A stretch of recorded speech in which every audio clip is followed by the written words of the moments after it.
मैं ये 9 सवाल अब गिनूंगा, दोहराऊंगा और यही मांग करूंगा कि ये 9 सवालों पर प्रधानमंत्री अपनी चुप्पी तोड़े।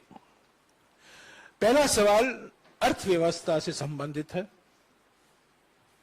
हम लोग सब जानते हैं कि हमारी देश पीड़ित है महंगाई से, बढ़ती हुई बेरोजगारी से, नोटबंदी से, पहला नोटबंदी, दूसरा नोटबंदी, गलत तरीके से जीएसटी लागू होने के बाद जो एमएसएमई खत्म,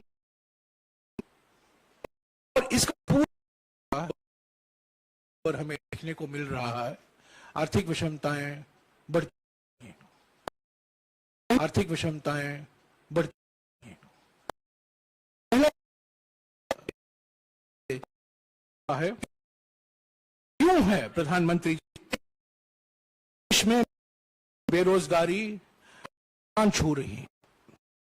क्यों अमीर हो रहे हैं और गरीब हो रहे हैं? सार्वजनिक संपत्तियों को आप क्यों मित्रों को बेच रहे हैं?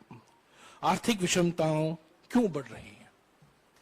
तो ये पहला सवाल अर्थव्यवस्था से जुड़ा हुआ है और खास तौर से बढ़ती हुई आर्थिक विषमताओं के संबंध में है। दूसरा सवाल कृषि और किसान से संबंधित है, कृषि और किसान से जुड़ा हुआ है। ऐसा क्यों है प्रधानमंत्री जी कि पिछले 9 सालों में भी किसानों की आय 2 गुनी नहीं हुई है? ये उनका वादा था, ये वादा अभी तक पूरा नहीं हो पाया। 3 काले कृषि कानूनों को रद्द करते समय किसान संगठनों के साथ हुए समझौतों को अभी तक लागू क्यों नहीं किया गया है? एमएसपी की गारंटी क्यों नहीं दी गई है? इस पर बहुत लंबी चर्चा हुई है। पहले किसान संगठनों के साथ सरकार की बातचीत हुई, संसद में भी इस पर बहस हुई, ये काले कानून पारित हुए। उसके बाद मजबूरी से प्रधानमंत्री ने इसको वापस लेना पड़ा। तब के समय कुछ बातचीत हुई किसान संगठनों के साथ, और आज भी रद्द करते वक्त जो वादे किए गए थे, जो गारंटी दिए थे, आज तक वो पूरे नहीं हुए हैं। तीसरा सवाल प्रधानमंत्री से, ये तीसरा सवाल पिछले 3-4 महीने से हम कर रहे हैं। खासतौर से मित्रवादी पूंजीवाद का मिसाल जो हमें देखने को मिल रहा है, रोज कुछ ना कुछ मोडानी कहानी जो हमें उसको अखबारों में, टीवी में, मीडिया में, कई माध्यमों से हमें जानकारी मिलती रहती है। ऐसा क्यों है प्रधानमंत्री कि अडानी को फायदा पहुंचाने के लिए एलआईसी और एसबीआई में जमा जनता के खून पसीनों की कमाई को दांव पर दिया गया है?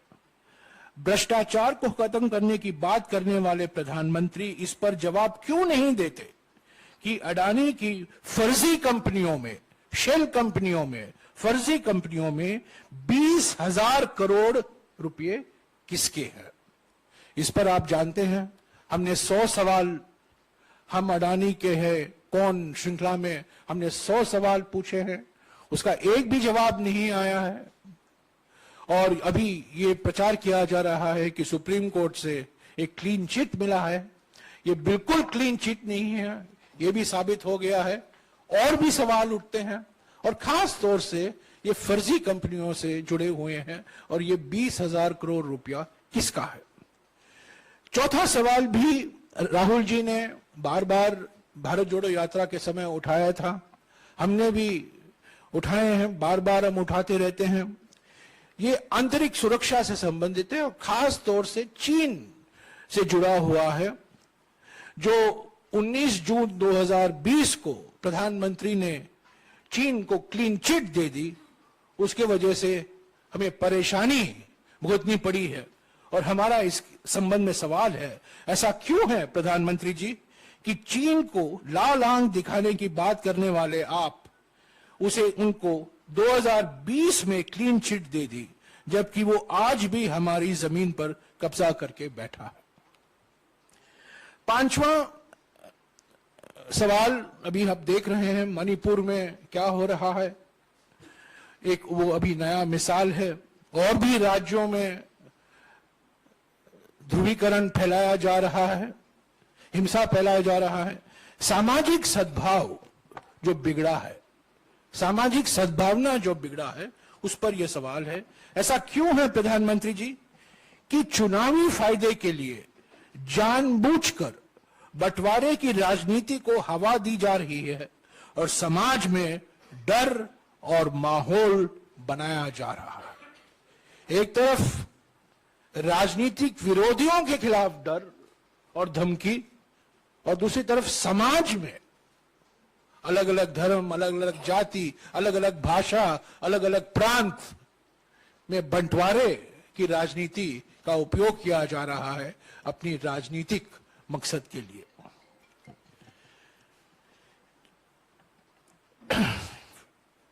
छठा सवाल है हमारा सामाजिक न्याय से संदर्भ में। ऐसा क्यों है प्रधानमंत्री जी कि महिलाओं, आप देख रहे हैं जंतर मंतर में, ऐसा क्यों है कि महिलाओं, दलितों, आदिवासियों, ओबीसी और अल्पसंख्यकों के खिलाफ हो रहे अत्याचारों पर आप चुप रहते हैं? जाति जनगणना, कास्ट सेंसस, वो जाति जनगणना की मांग को क्यों नजरअंदाज किया जा रहा है? कांग्रेस अध्यक्ष मल्लिकार्जुन खड़गे जी ने प्रधानमंत्री को भी खत लिखा है, उसका भी जवाब नहीं आया। राहुल जी ने बार बार भारत जोड़ो यात्रा के समय इसकी मांग की। आप जानते हैं जब यूपीए की सरकार थी, हमने जाति जनगणना की थी, पर बहुत से कारणवश, मैंने पहले आपको बताया है, वो प्रकाशित नहीं हो पाया। और हमारी मांग है और अनेक विपक्ष पार्टियों की मांग है कि जाति जनगणना होना जरूरी है, पर यह अभी तक इस पर प्रधानमंत्री ने कुछ कहा नहीं है। लोकतांत्रिक संस्थाएं पर अगला सवाल है। ऐसा क्यों है प्रधानमंत्री कि विपक्षी दलों और नेताओं के खिलाफ बदले की भावना, प्रतिशोध की भावना से कार्रवाई की जा रही है? क्यों जनता द्वारा चुनी हुई विपक्षी दलों की कई सरकारें गिराई गई हैं? पिछले 9 सालों में संवैधानिक और लोकतांत्रिक संस्थाओं को क्यों कमजोर किया जा रहा है? 8वां सवाल, जन कल्याण की योजनाएं, मिसाल के तौर से महात्मा गांधी नरेगा। ऐसा क्यों है प्रधानमंत्री कि बजट में कटौती करके मनरेगा जैसे जन कल्याण की योजनाओं को कमजोर किया गया है? गरीब, आदिवासी एवं जरूरतमंदों के सपनों को क्यों आप कुचला जा रहा है?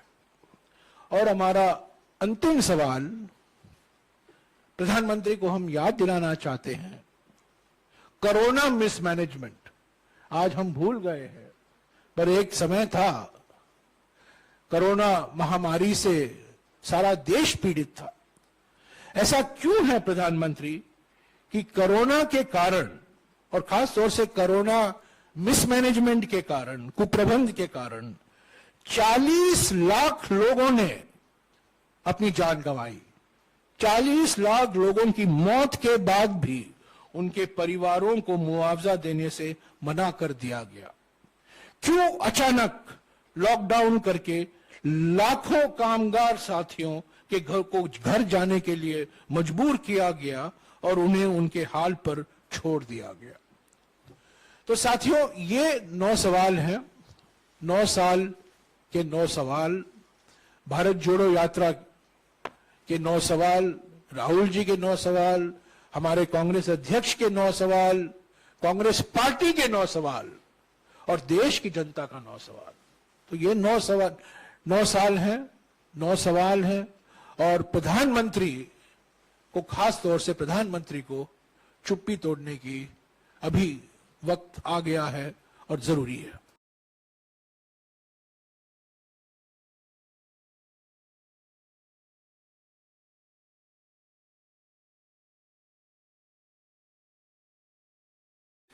आज दरअसल प्रधानमंत्री को माफी दिवस मनाना चाहिए। पिछले 9 साल जिनका लेखा जोखा अभी जयराम रमेश जी ने आपके सामने रखा, उस लेखा जोखा को अगर आप देखते हैं तो आज सिर्फ और सिर्फ मिच्छामी दुक्कड़म कहना चाहिए प्रधानमंत्री को। इसके अलावा और 2 शब्द के अलावा तीसरा नहीं बोलना चाहिए। प्रत्येक हिंदुस्तानी से, प्रत्येक भारतीय से जिसके साथ विश्वासघात हुआ, उससे वो माफी मांगे। जो अगर आप लोग नेटफ्लिक्स देखते हैं, फिक्शनल नॉवेल्स पढ़ते हैं, तो लिखा हुआ आता है काल्पनिक है। पिछले 9 साल में जितनी बातें इन्होंने की, अपने मैनिफेस्टोज में की, अपने वादों में की, अपने भाषणों में की, अपने मन की बात में की, तमाम बातें काल्पनिक थी। उनका हकीकत से दूर दूर तक कोई लेना देना नहीं था। मेरी और आपकी जिंदगी पर उसका कोई प्रभाव नहीं पड़ा। तो इसलिए हम उनसे मांग कर रहे हैं कि आप, जब हम आपसे पिछले 9 साल का हिसाब मांगते हैं, तो आप अब 900 साल पीछे मत ले जाइए इतिहास में कि 900 साल पहले ये हुआ था, 800 साल पहले ये हुआ था, 700 साल पहले, किसी को कोई रुचि नहीं। सब यह जानना चाहते हैं कि पिछले 9 साल में आपने क्या किया। जो पेट्रोल 60 रुपए लीटर आपको उस वक्त महंगा दिखता था, आज वो 100 में बेचते हुए कहते हो कि साहब श्रीलंका में देखो कितने में बिक रहा है, पाकिस्तान में कितने में बिक रहा है। 400 रुपए का सिलेंडर यहां 1200 में बिकता है, तो आप पलट कर कहते हो कि श्रीलंका में 2000 का बिक रहा है, पाकिस्तान में 2000 का बिक रहा है। यह स्तर बना दिया आपने मेरे देश का। इसलिए आपको माफी मांगनी चाहिए भारत से। किसानों की आय पर जयराम रमेश जी ने एक सवाल पूछा, दुगनी छोड़ दीजिए। अब तो किसान कहते हैं जो उस वक्त थी ना, बस उतनी भर हमें मिल जाए वापस, तो वही बड़ी कृपा होगी। उतनी भी नहीं छोड़ी जो 2014 से पहले मिलती थी। आप दुगनी की बात करते हैं। इसलिए हम कहते हैं कि काल्पनिक है आपकी हर बात। कोरोना काल में हम सबने त्रासदियां देखी, ऑक्सीजन नहीं,